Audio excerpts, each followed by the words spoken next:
그러니까 이렇게 자료, 즉 범위의 해석에서 잘못 오는 이런 오류들, 즉 함정이죠. 이런 문제들도 상당히 많아요.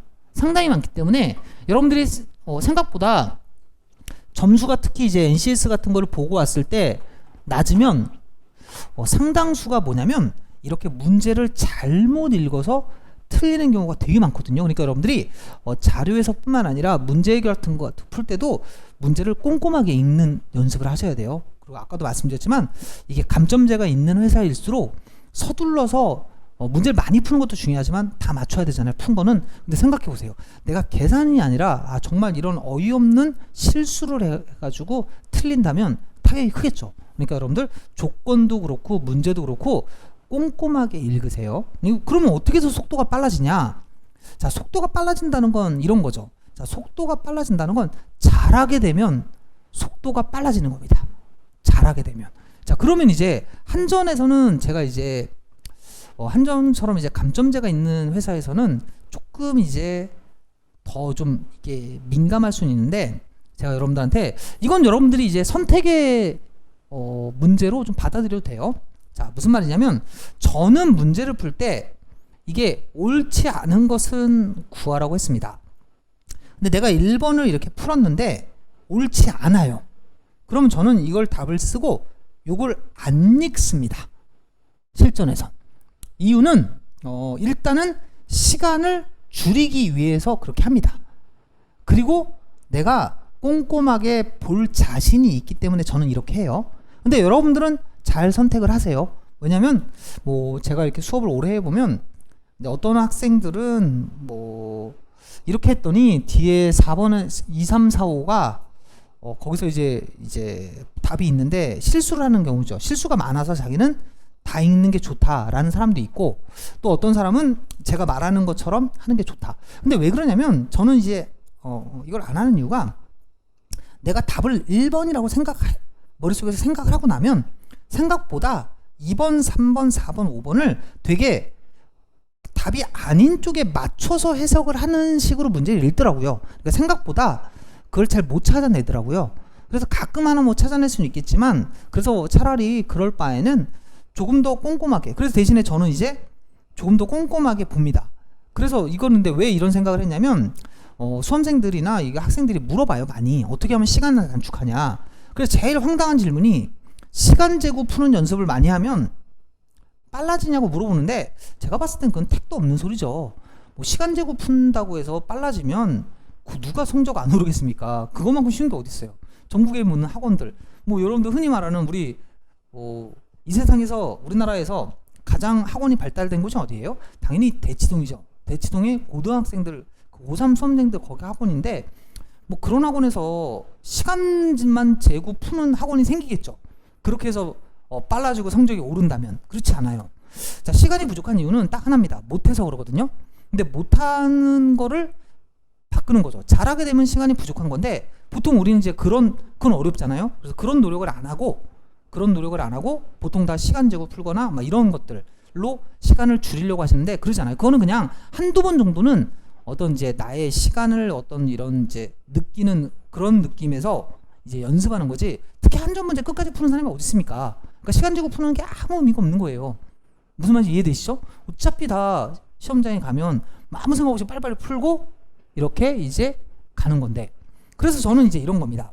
그냥 그리고 어떤 분이 이제 보기를 거꾸로 읽는 거 얘기했는데 저는 저것도 반대합니다. 그리고 이것도 반대예요. 딱 1번에서 5번까지 보고서 답이 자 여러분들 이거 답이 딱 보면 이거죠 라고 하는 애들 가끔 있더라고. 유튜브 보면 그거 다 헛소리입니다. 지도 시험 보러 가면 지 인생이 소중해 갖고 벌벌 떨면서 1번부터 볼 거거든요. 그러니까 저는 개인적으로 1번부터 보는 걸 추천드립니다. 자, 그리고 1번부터 보면서 답이면 저는 넘어갑니다. 그러니까 여러분들도 연습을 하세요. 저는 근데 이 얘기 왜 하냐면 아까 말씀드렸듯이 물어보거든요. 시간을 어떻게 하면 줄이냐. 시간을 줄이는 가장 확실한 방법은 선다형. 자, 오지선다형 문제에서는 1, 2, 3, 4, 5 중에 답이 나왔으면 뒤에 안 읽고 그 다음에 기니디 문제 있죠. 합답형에서는 선택지 소거법을 이용해서 푸는 방법이 가장 확실합니다.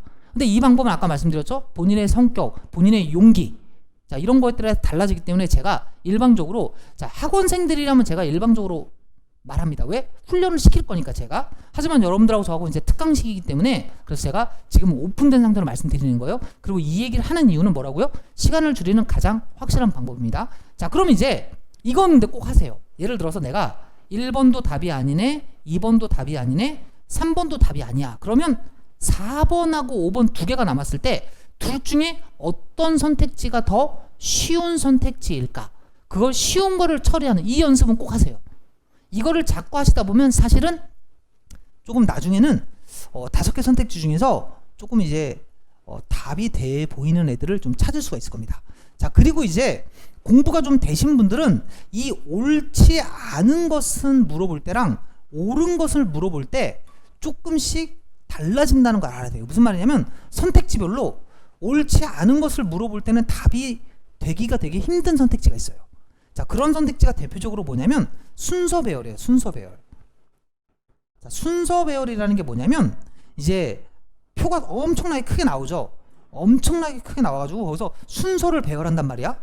근데 순서, 그러니까 이런 거죠. 1900, 그러니까 2010년하고 2011년에 순서가 똑같다. 이렇게 물어보는 거예요. 그럼 생각해 보세요. 이게 20개가 있어요. 밑으로 20개 항목이 있는데 그 순서를 내가 다 맞춰가지고 이제 숫자 크기, 여러분 뭐 숫자 크기가 다 달라요. 그래서 이거 생각보다 어렵습니다. 이게 다 찾기가. 그러니까 이거를 다 찾아가지고 완전히 일치하면 둘이 뭐가 되는 거예요?